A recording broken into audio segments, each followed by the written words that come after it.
Thank you, Ms. Fisher. Mr. Digiacomo, you're recognized for 5 minutes. You may begin. Good morning, and thank you for this opportunity to speak here today. I just want to say that, District Attorney Bragg took an oath to uphold the law and not to downgrade crimes that have an effect on victims of New York City. The Detectives Endowment Association has been saying this for 3 years now, that a lot of the laws that have been enacted here in New York City and New York State are counterproductive to the safety of the people of New York City. The bail reform laws. There is a direct correlation from when the bail reform laws were enacted to day one to the uptick in violent crimes across New York City. Shootings have increased. Gun violence has increased. Illegal guns coming into New York City has increased dramatically.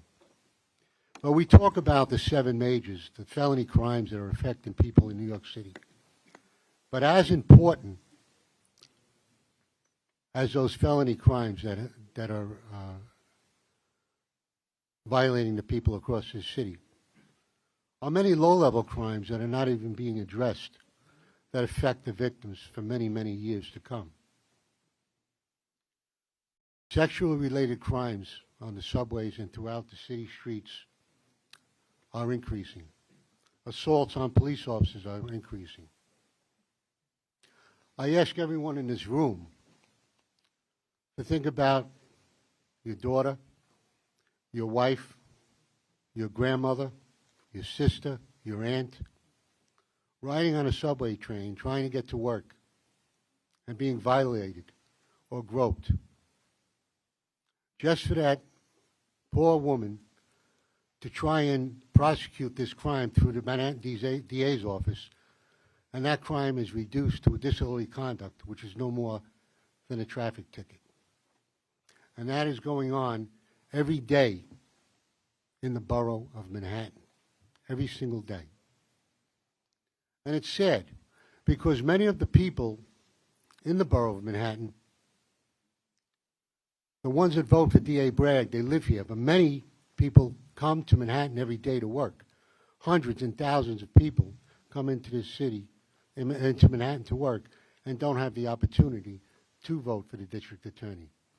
But their safety is in jeopardy because of the district attorney.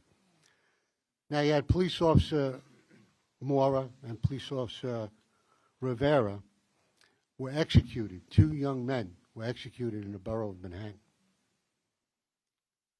And I strongly believe it was because of the memos that were put out by the district attorney's offices that they were not going to enforce assaults on police officers, resisting arrests on police officers. And it sent a message to the criminal element that there are no consequences when you assault a police officer. Now, my concern is the safety of my detectives and the people which we serve. And it's sad what's going on in this city, because we have to start concentrating on the victims of crime and not the people that commit the crimes. You know, it's very sad when people are afraid to come out of their house at night in Upper Manhattan or Lower Manhattan. And when defunding the police was popular,